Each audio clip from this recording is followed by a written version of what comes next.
Ladies and gentlemen, welcome to the Leo Zagami Show with Leo and Christy Zagami. Hi, everyone. Hello. Today the subject, it's quite an interesting one, JFK's assassination and the Manchurian candidate, of course, based also on my latest book, Volume 11. This is already a bestseller in experimental medical psychology and also in hypnosis. Okay, Volume 11, guys, is also a way to support our show. You can also purchase, if you want, our family cooking book by Christy. The Zagami Family Cookbook is also a great book that you should consider buying because it has only fantastic recipes, and you know, Leo Zagami likes sweets. Like a king. Okay, Christy, who are the sponsors of today's show? Okay, so we have Malgorzana Minta and David Kammerer and Bruce Kodish and David Estes. Thank you guys very much. And thank you to everyone who bought the book. Yes, because you are making it, transforming it into a bestseller. Yeah, it's a bestseller because of you guys. Thank you so much. Yes, you should continue supporting us because from Labor Day onwards, we have started for a couple of weeks only a sale. Christy, how much are we selling this book now for? $15.99. We took $2 off to try to. $15.99. So that's really an affordable price. We know that, of course, people are in difficulty, and so we wanted to make this book really affordable because it's an important book, as you will understand also from today's subject. Welcome to the Leo Zagami Show, then, and if you want to continue supporting us, you can do it through GoFundMe and Cash App. You can find the handle at leozagami.com together with also the links to all my latest books. I'm going to put the GoFundMe here on the screen. So if anybody's interested in supporting us, and then you can decide or not if you want to stay anonymous, if you want to be public about your donation. We respect, all wishes. So here we are, and let me put it on the screen. We are broadcasting at the moment on Facebook, on YouTube, on X, and on Rumble. Remember this is very important. We have a variety of platforms, but only for the first half of the show. The second half of the show is exclusively on X and Rumble because we like to be a little bit more open. We don't like to be afraid of having our videos blocked or removed. We had 17 channels removed during the infamous pandemic, whatever scandemic. So now we are taking no chances, and that's why here we are for the first part of the show on Facebook and YouTube. But we know they're quite limited in what you can say. But then later on, we have the 100% no censorship policy in the second part of the show. Today, by the way, we will have a different interlude between the first and the second part of the show by Speedy Champ. But just for today, we have just a novelty, just so you know. Okay, so at this point, guys, we should start with this new video that has surfaced suddenly, and it's quite interesting the fact that it coincides actually with my new publication, because we're talking about a brand new video about JFK's assassination that the Associated Press has picked up from an amateur source, so it was never shown before. Here we go. The film, you can see the Secret Service car, and again, people holding their signs, but Mr. Carpenter missed filming the president just by 5-10 seconds. And because he didn't get the president on camera, he wants to go up on Stedman's Freeway because he knows they're going to the Trade Mart. In just seconds, the president's car is going to go screaming by at 80 miles an hour. This film is historically important visually, but as an artifact, it's extremely collectible. It is the first original reel film you could really buy from November 22nd, 1963, since the Zapruder film. You have this moment on this film, and I couldn't wait to see it, where Limo 1 is speeding 80 miles an hour down the Stemmons Freeway, heading to the hospital, and Agent Clint Hill is still on the car, holding on, and as the car passes by, you can clearly see Mrs. Kennedy in the back seat, and Clint heroically still holding her down, and they're on their way to attempt to save the president's life.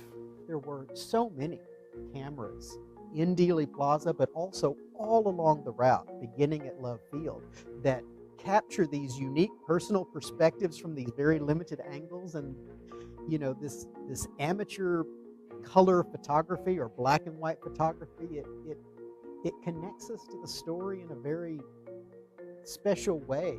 As we lose the memory of the assassination, what we're left with is that visual memory. What I'm hopeful is other families in Dallas will go right up and go through their 8mm films and see what else is there. Because these films need to be curated and need to be digitized. They need to be saved. Wow. What do you think about that discovery, Christy? Today we're going to be discussing, though, who was behind this assassination, because, of course, we never really accepted the lone gunman theory. But even if we accept the lone gun, you know, like in the case of Thomas Crooks, we need to understand that that doesn't mean he was alone. Who inspired him? Who actually programmed him? Because, like I explained in my book, Lee Harvey Oswald had been programmed since his stay in Japan as a Marine. He had volunteered for the MK Ultra project. Who do you think gave him $1,000 to fly at the end of the 1950s to Russia? And on top of that, the embassy then, once he wants to come back to the United States with his wife, who, by the way, I think was related to a colonel, a military colonel in the Soviet Union, is let back into the United States and given also something like $3,000 or $4,000 so he can rebuild his life. I mean, it sounds a little bit weird. Now, in my book, I also explain the involvement of this gentleman here, the Howard Hunt. What a guy. I mean, those sunglasses. Now, this guy was apparently in charge of operations in that day in Las Vegas. I mean, it's just but also he became the author in 1967 of a book that nobody seems to be able to find. We Were Control. And this book is cited by me, of course, in volume 11 of my Confessions, because we have to understand the guy is a CIA operative. He actually goes in front of the commission testifying on the Watergate scandal. So he's also involved in the Watergate scandal, which plays also a very important role in the elimination of all the documents of the various sub-projects, including the infamous sub-project 68 that went on in Canada with Dr. Cameron, which was one of the most infamous.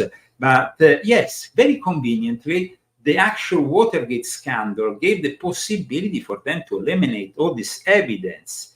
But let's remember, and I mean, I here, right at the start of the book, try to explain one important detail that, I mean, it's also explained here in the description. I mean, MK Ultra means manufacturing killers utilizing lethal tradecraft. This is requiring assassination. I mean, requiring assassination. It wasn't just a project for hypnotizing people or addressing them in a certain ideology.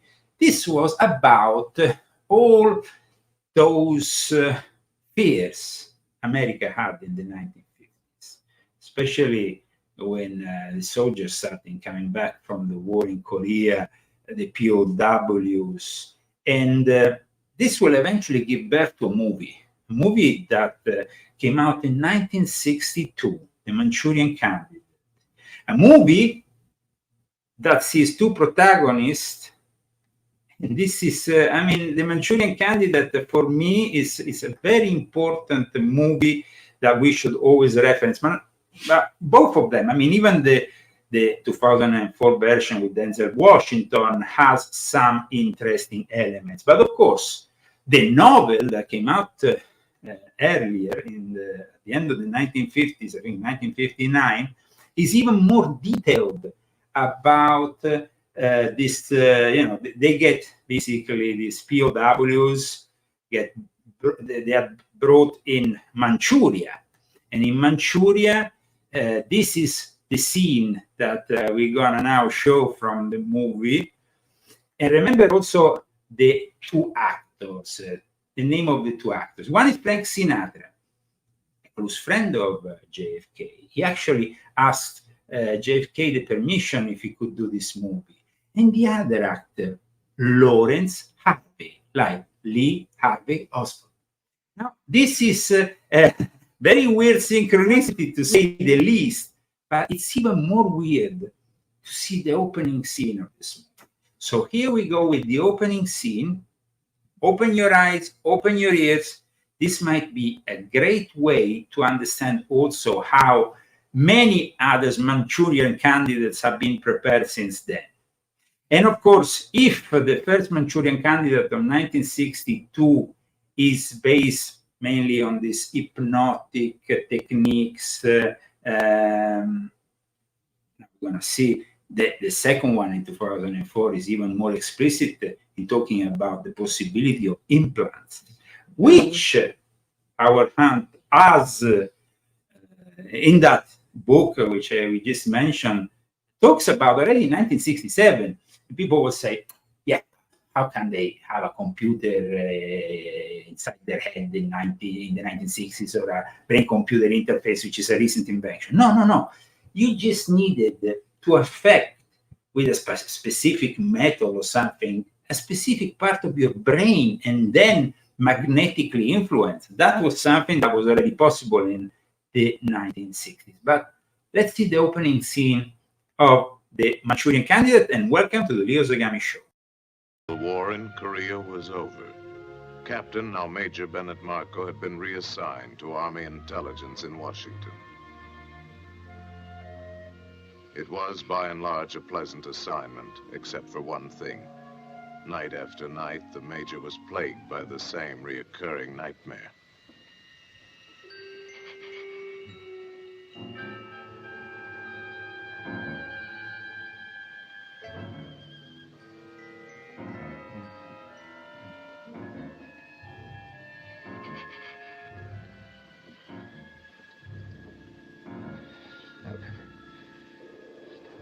Stop.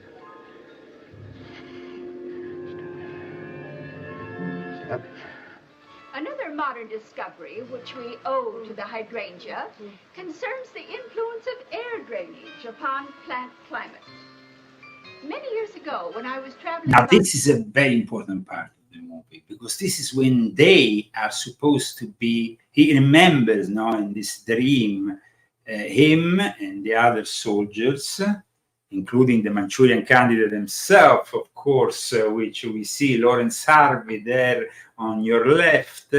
These ladies, which are actually Westerners, in Manchuria with the scientists, a Chinese scientist. You will see also Stalin's image, Mao Zedong's image. And what you're about to witness is very, very important. The country, I noticed magnificent hydrangeas on the hills, where the air drainage was perfect, and very poor specimens, or perhaps none at all, in the valleys. Formerly, we used to consider sheltered valleys more favorable to plants than hilltops. But the avoidance of late spring and early autumn frost enjoyed by sites with good air drainage, where the cold air can drain safely away to lower levels, gives the hills a decided advantage. Thus it was... Let's remember, it will not be unfamiliar to see Western ladies in a foreign contest. It was a little bit different, the scenario back then. But we will see soon those Pavlovian scientists, those Soviet and Chinese elements that capture this US Army platoon, and then, of course, brainwashes them. And in particular, we have Sergeant Raymond Shaw, and then we have Captain Bennett Marco, which is Frank Sinatra, but it's actually Captain Bennett, Raymond Shaw, that would be the Manchurian candidate, the ultimate Manchurian candidate of this movie. Hydrangeas gave the first pointer in another modern discovery of horticultural importance. From this, it might appear that the hydrangea is a fairly simple plant, but there are more complications. The cultivation of hydrangeas was evolved from a number of varieties originally found in Japan, not all of which, of course, have the same characteristics. Two of them do not share the quality of producing blue flowers in mineral-rich soils. Now, from this point onwards, guys, focus on the books that are cited, because this is a very in-depth version of the novel, much more in-depth, much more correct and closer to the original novel of 1959, because they are citing books that are really important in the history of mind control.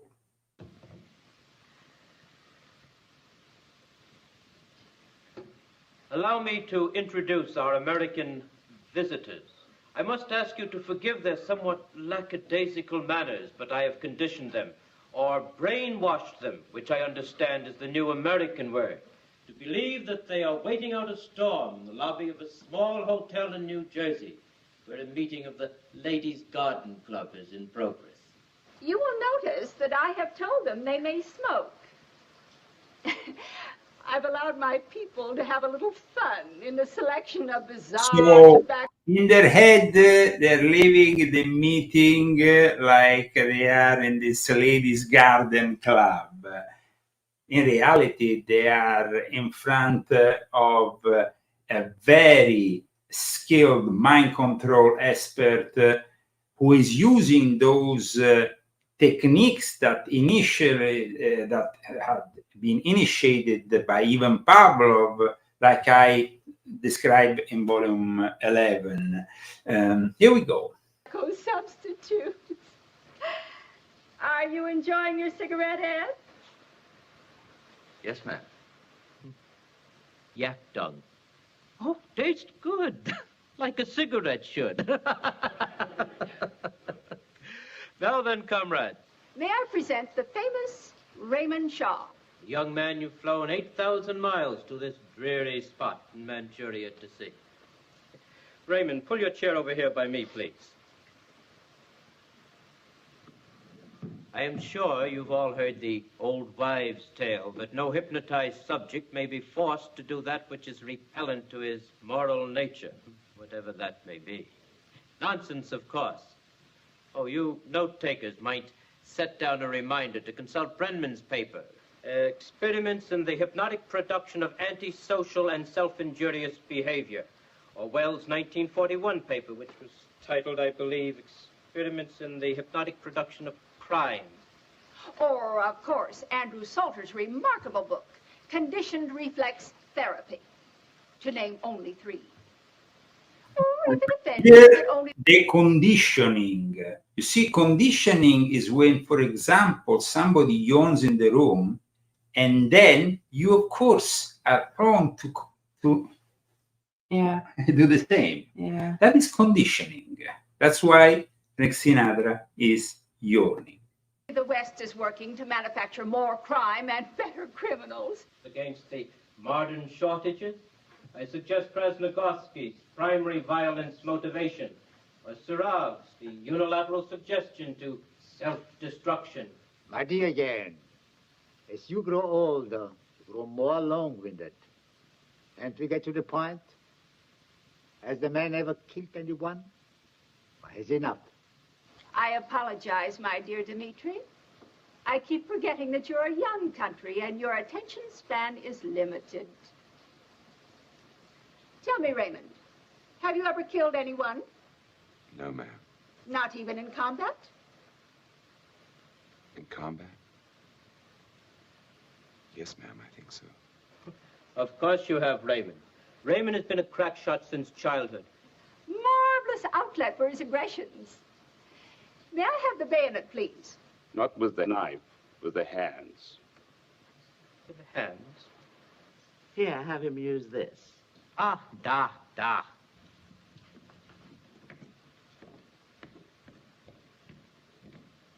Raymond, whom do you dislike the least in your group here today? The least? That's right. Well, I guess Captain Markham, ma'am. Notice how he is always drawn to authority. That won't do, Raymond. We need the captain to get you your medal. Who else? Well, I guess Ed Mavoli, ma'am. Ah, that's better. Now then, Raymond, take this scarf and strangle Ed Mavoli to death. Yes, ma'am. Excuse me, ma'am. Pardon.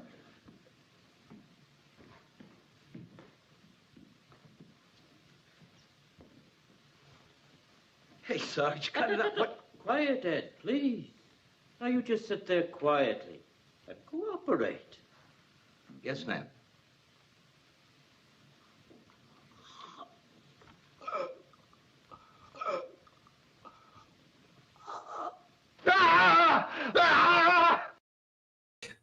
That is basically what hypnotism is. It projects you somewhere else. In this case, it's about producing a sleeper agent, about producing somebody who will be activated later on.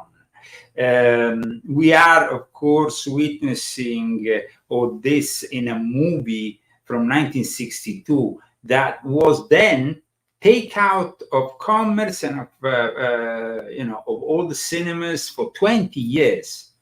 Once JFK was killed, this movie had to be out of circulation because it was way too revealing. It was way too revealing.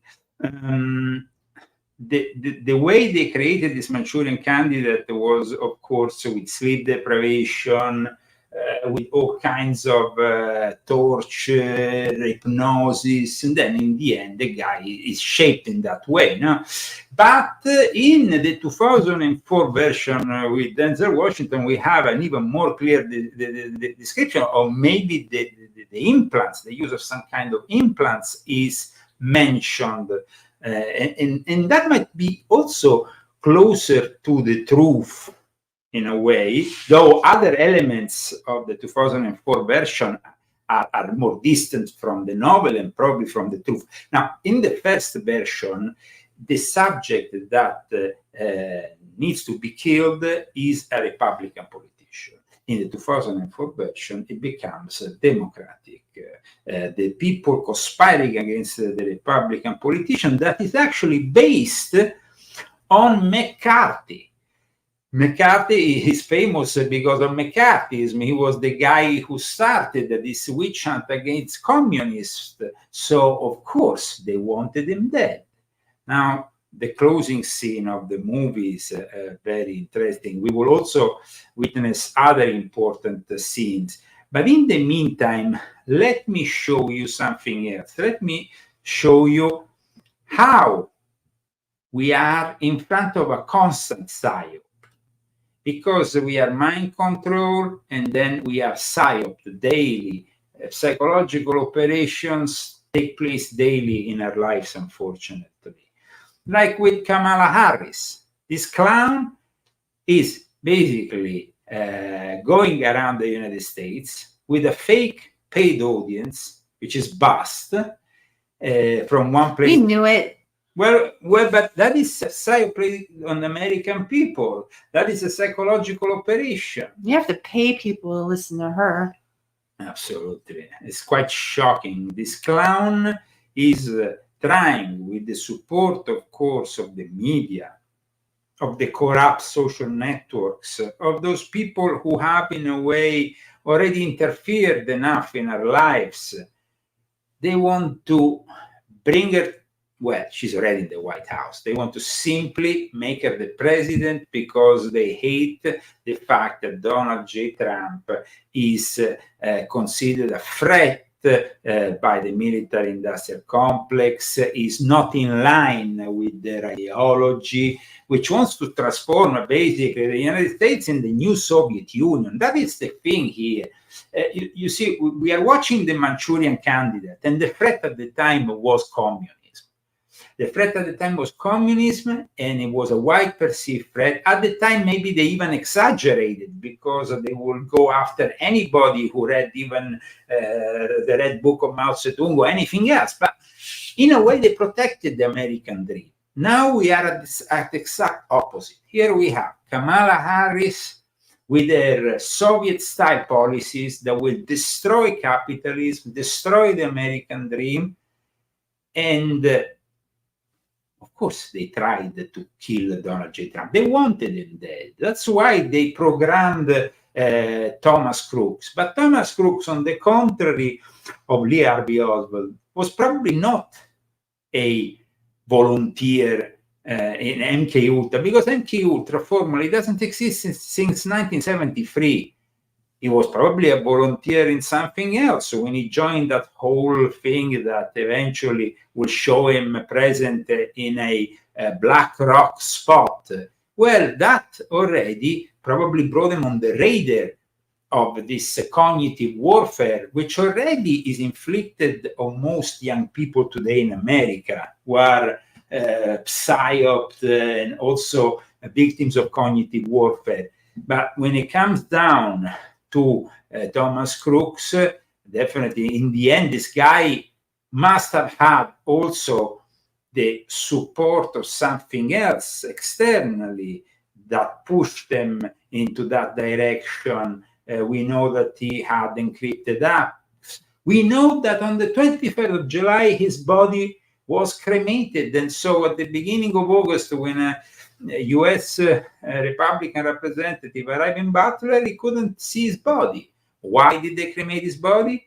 Maybe he had implants in his body. Maybe he had substances in his body that they had to eliminate. So at that point, they could eliminate any evidence. But let's go back to Kamala Harris and her buses.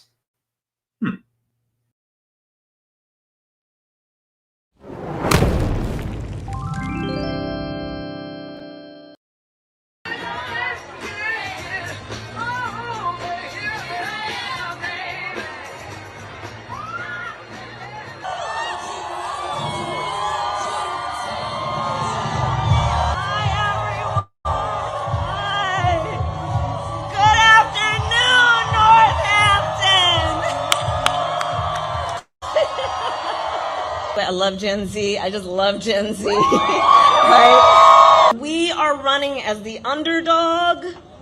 We know what they're capable of on the other side. We like hard work. Hard work is good work. You believe in the community and you're part of the glue of the fabric that holds communities together. We know how to count. We know how to count. We trust women. We trust women. So let us understand, which we do, our purpose at this very moment. Let us remember the broad shoulders upon which we stand and the traditions of this very fight that have led to what we have been able to accomplish. And let us understand then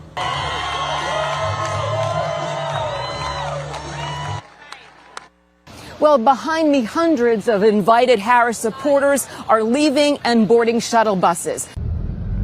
And there they fucking are.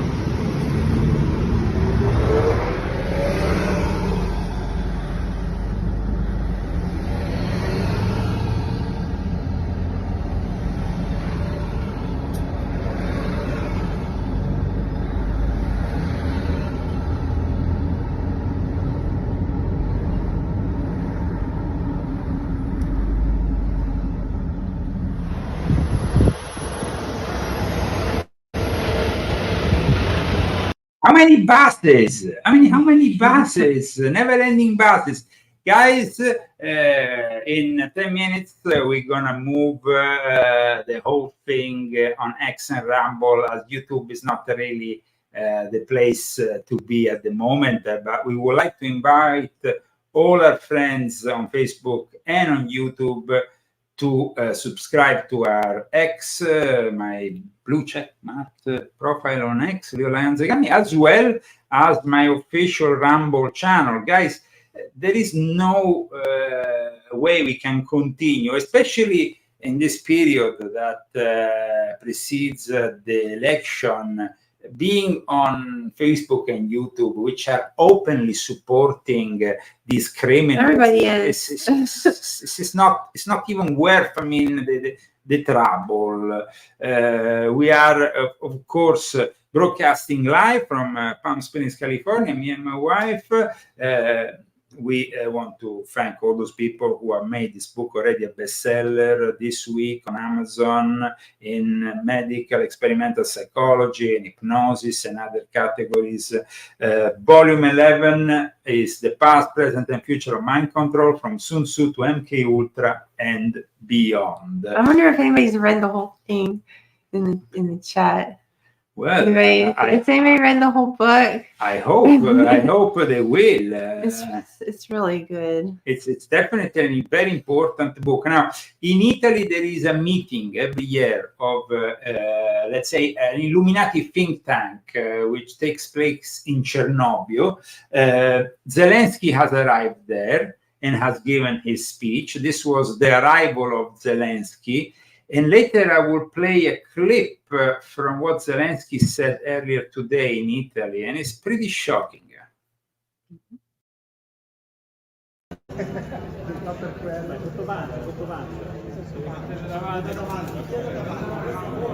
Non davanti, non davanti.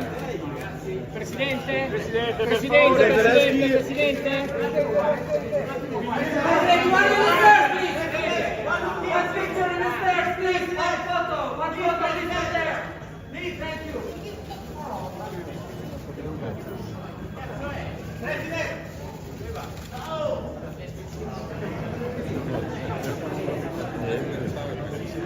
Now, this is very important because Viktor Orban, on behalf of Donald J. Trump, is also there in Chernobyl, and apparently his wish was to talk with Zelensky because, of course, the situation at the moment with the Ukrainians in Kursk, the Russians advancing in Donbass, in Donetsk, they actually took control of another city. So, and there is, of course, a lot of tension.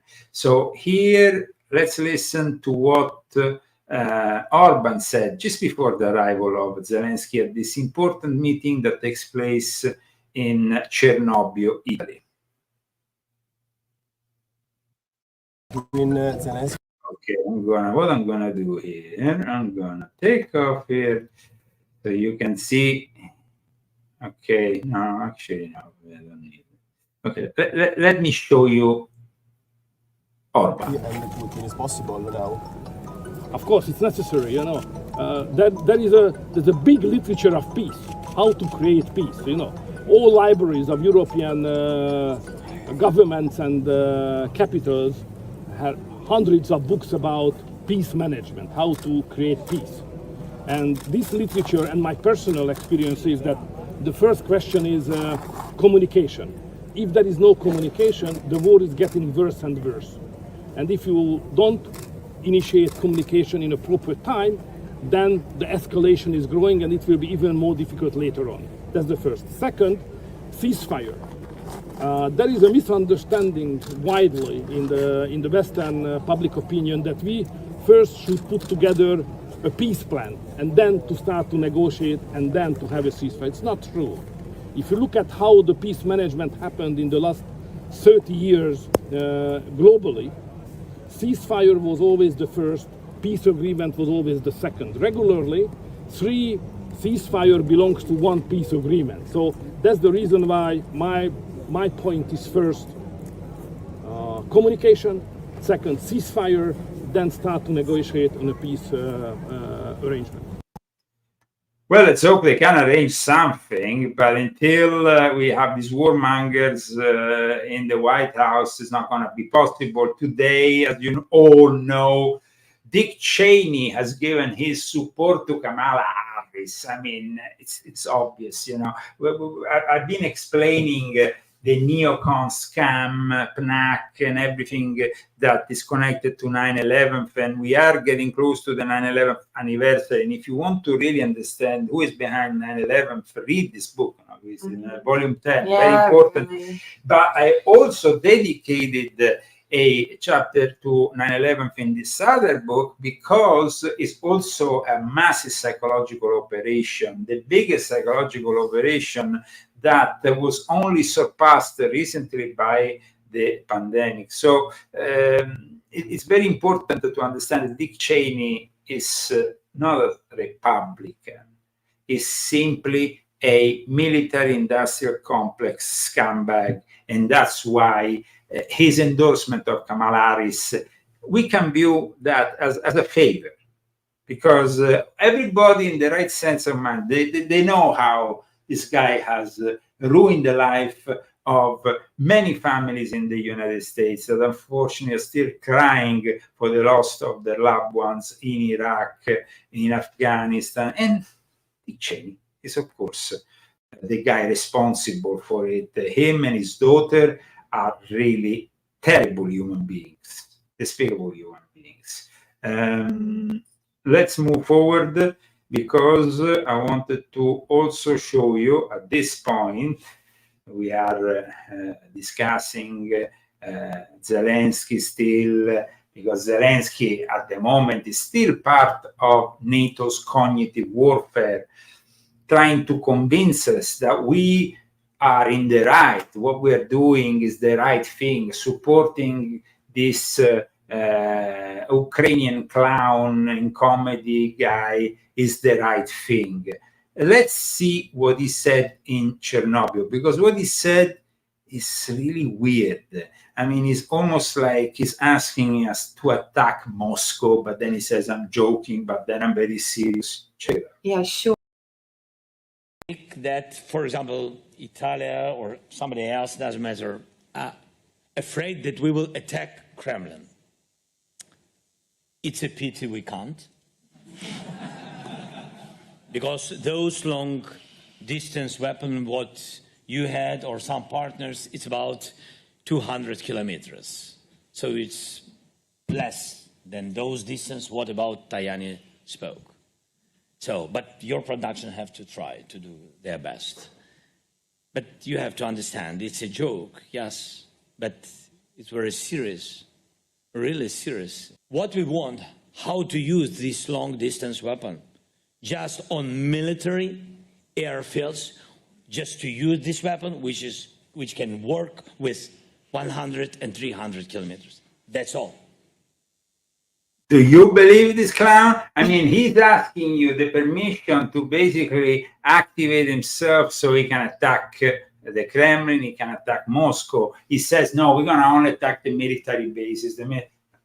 Guys, the moment he attacks a Russian command center, as we had in 2024, that means automatically Putin will blow the whole of Ukraine with a nuclear weapon like Sarmat or the likes. I mean, attacking the military base inside Russia of a Russian contingent, probably with the nuclear arsenals. I mean, it's a suicide mission at that point.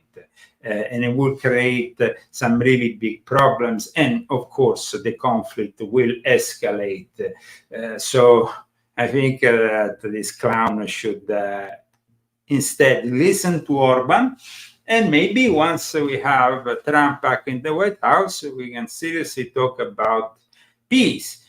We have been the first people here at the Leo Zagami show to describe in detail how this whole plan was born, with Orban going to Mar-a-Lago, then Orban going around, going to visit, of course, Putin, but visiting also Zelensky, China. I mean, the guy's been very active as a peacemaker. If there was somebody who really deserves a Nobel Peace Prize at the moment, it's definitely Viktor Orban, but he will probably never get it, because you see, it's all it's all based on some sick and twisted vision of a reality in which maybe a warmonger like Obama is said to deserve the Nobel Peace Prize, while a real peacemaker is not made to deserve the Nobel Peace Prize. But in any case, guys, welcome to the Leo Zagami show. We are about to end the first part of the show, and we're gonna be doing it today with we usually have music break, between one part of the show and the other. This time it's not going to be Vincenzo Viceversa and his Medieval, which of course we will listen again next week, and the visuals of our friend Albert, but we have Speedy Champ. Speedy Champ can be found at Speedy Champ 01 on YouTube. He's a friend of ours, of the show, who wanted, of course, to present himself to the American audiences with a track which has a weird title, but I'm sure you will appreciate. It's definitely a weird title, though. I mean, what is the title? Western Dark Beer. Oh, okay. So this is the track. And we will see you after this track for the second part of the show on Rumble, on X only. No Facebook, no YouTube for the second part of the show, which will be particularly revealing. Remember, guys, this week was a terrible week for America. We had another shooting in a school. Now, regarding mass shootings and the rise of antidepressants, you should definitely read this book. And it's really sad to see the rise of the police state also in our schools. The fact that today being a child in the American police state means you're going into the school to be indoctrinated, brainwashed, and on top of that, you are also going to be terrorized by constant drills about possible shootings, parents being fined and threatened with jail time for their kids' bad behavior. It's really insane what is happening. Your children are not yours any longer, because it's becoming more and more like the Soviet Union. That is the Soviet communist mentality. Remember that? And it's like, you're sending your school your child at school is no longer your child. So you should homeschool your child if possible, because that is a way of preserving him from this mess. Don't you think, Christy? It's really sad to see also that instead of educating them, they are indoctrinating them. They are intimidating them. They are showing them intolerance. They are always with this racial bias.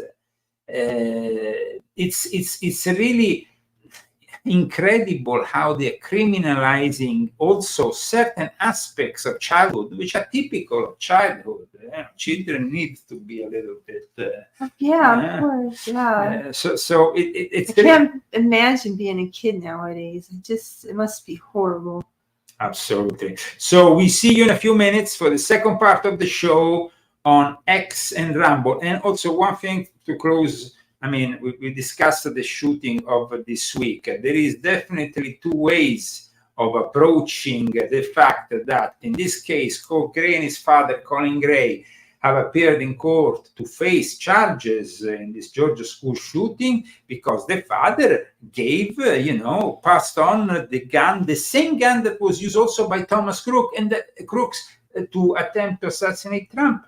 The same gun, and it was passed on from the father also. So why is Thomas Crooks' father not having any problems here?